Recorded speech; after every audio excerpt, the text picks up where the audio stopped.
وہ ایک گناہگار بنی اسرائیل کی اس کی کہانی موجود ہے کہ وہ آیا اور نیکوکار سے اس نے کوئی بات کی تو اس نے اس کو جھٹک دیا، اور وہ اتنا نیکوکار تھا جب وہ چلتا تھا تو بادل اس کے اوپر سایہ کرتا تھا، اللہ نے اس کو اتنا نوازا ہوا تھا۔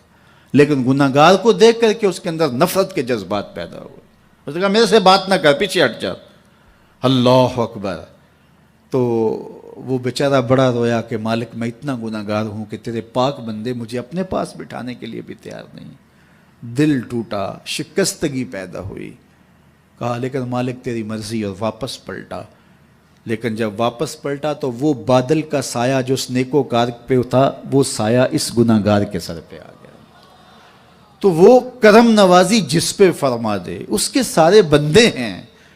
تو اللہ کو جو ہے وہ تکبر کی نیکی نہیں، وہ گناہ جس کے بعد عجز پیدا ہو، اللہ کو وہ پسند ہے۔ وہ گناہ جس کے بعد توبہ کے جذبات ابھریں، بندے کو شرمندگی کا احساس ہو۔ تو مت ایسے بنے کہ 4 نمازیں پڑھ لیں تو سب بے نمازیوں کو حقیر جاننے لگ جائیں، تھوڑا سا کام کر لیں، صدقہ و خیرات کر لیں تو باقی مالداروں کو حقیر جانے لگے۔ آپ کو دین کے کام کی توفیق مل گئی ہے تو آپ دین کے ٹھیکیدار بن کے بیٹھ جائیں کہ میں اتنا بڑا جلسہ کروایا، اب میرے علاوہ تو کوئی یہاں مسلمان نہیں رہتا، میں ہی سب سے بڑا عاشق رسول ہوں اور میں ہی سب سے بڑا مسلمان ہوں۔ نہ، ایسا نہ کیجئے۔ اللہ نے آپ کو توفیق دی، آپ نے لوگوں کو دعوت دی، پتہ نہیں کس آنے والے پہ کتنا کرم ہوا ہے۔ یہ تو ان کی رحمتیں ہیں، وہ جس پہ چاہے جیسے چاہیں برس جائیں۔ ہم کو ٹھیکیدار تھوڑے ہیں، ہم تو نوکری کرنے والے ہیں، ہم تو جوتے اٹھانے والے ہیں۔ ہو سکتا ہے کس کے صدقے میرے والد گرامی مجھے یاد آتے ہیں، وہ مجھے فرمایا کرتے تھے جب گفتگو کے لیے نکلنے لگے اور لوگوں کا ہجوم ہونے لگا تو وہ مربی تھے بڑے، اور بڑی حکمت کے ساتھ جو ہے وہ کوئی نہ کوئی بات سمجھاتے رہتے تھے۔ تو ایک دن فرمانے لگے کہ ایک خطیب تھا، بظاہر اچھا خطاب کرتا لیکن اندر سے وہ اتنا اچھا نہیں تھا۔ تو جب وہ فوت ہو گیا تو وہ بخشا گیا تو اس نے اللہ سے کہا کہ میرے مالک، میرا تو کوئی عمل ہی نہیں ہے کہ میری بخشش ہوگی اور میری مغفرت ہو گئی۔ تو فرمایا کہ ہاں ہم تجھے جانتے ہیں، لیکن ایک دن تو کہیں واز کر رہا تھا، میرا ایک بندہ بیٹھا تھا، اس کو پسند آ گیا، میں نے اس کے صدقے تیری مغفرت فرما دی۔ اٹھ فریدا ستیا تے میلا ویکھن جا، اٹھ فریدا ستیا تے میلا ویکھن جا، وت کوئی بخشیا مل جاوے تے تو ہی بخشیا جا۔ تو پتہ نہیں کس کے صدقے سے اللہ رحمتوں کا نزول فرماتا ہے۔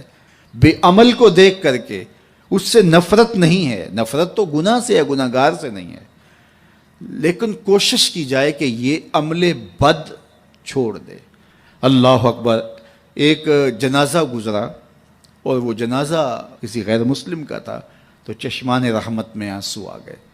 تو صحابہ نے پوچھا کہ حضور یہ یہودی ہے یا عیسائی ہے؟ کوئی اس کا جو مذہب تھا وہ بتایا تو فرمایا کہ مجھے اس بات پہ افسوس آیا کہ یہ اسلام نہیں لا سکا اور کفر کی حالت میں مر گیا، تو اگر یہ اسلام لاتا اور جو ہے وہ جنت کی راہوں کا مسافر ہوتا تو کتنا اچھا۔ یہ اس کے ساتھ بھی ہمدردی ہے۔ تو اللہ کی مخلوق، یہ جنت کے اکیلے ٹھیکیدار بننے کی کوشش نہ کریں کہ میرے علاوہ کوئی جائے ہی نہ، جنت کے دروازے پہ میں بیٹھ جاؤں گا کسی کو، یہ زیادتی ہے۔ میرے تو اعلیٰ حضرت نے یہ کہا تھا، ایک میرا ہی رحمت پہ دعویٰ نہیں، شاہ کی ساری امت پہ لاکھوں سلام۔ تو اس لیے امت سازی کی ایک تو کوشش کریے، اپنے اندر باہمی چھوٹے چھوٹے نزاع اختلاف، یہ انسانی فطرت ہے، انسان کے اندر طباع کے اندر اختلاف ہے، ترجیحات کے اندر جو ہے وہ اختلاف ہے، اپنے اپنے مزاج کے اندر تفاوت ہوتا ہے۔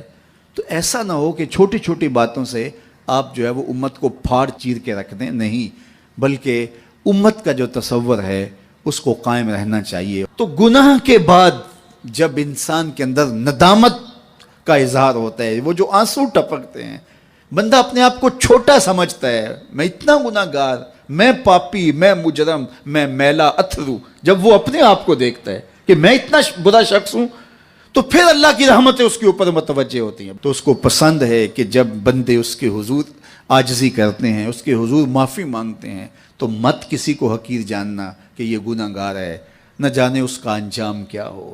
کتنے گناہگار ان کا آخر اچھا ہو جاتا ہے، کتنے نیکوکار ان کا آخر اچھا نہیں ہوتا. انما الاعمال بالخواتیم. وہ تھی تو فاحشہ عورت، لیکن ایک کام کیا کہ ایک کتے کو پانی پلا دیا، اپنے دوپٹے سے جوتا باندھ کر کنویں میں لٹکایا اور اس کو پانی پلا دیا.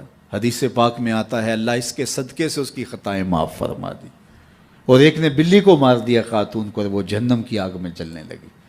اس لیے کون کس کا انجام کیا ہوتا ہے. ہمارے بزرگ فرماتے ہیں کہ بچے سے پیار کرو کہ اس کے گناہ کم ہیں، اور بڑے سے پیار کرو اس کی نیکیاں زیادہ ہیں. اس کی نیکیاں زیادہ ہیں.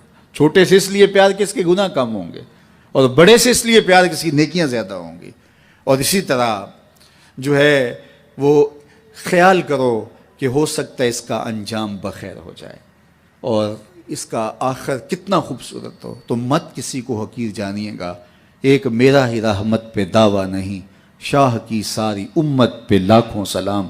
تو حضور کی امت سے پیار کرو، مخلوق خدا کو جوڑنے کی کوشش کرو. اور آقا کریم علیہ الصلوۃ والسلام نے یہ جو امت کا تصور دیا اور کہاں کہاں سے لا کے کہاں کے افراد کو ایک گروہ میں، ایک جماعت میں اور ایک امت کے اندر پرویا، ایک لڑی کے اندر پرویا. اس امت کو امت ہی رہنے دیا جائے.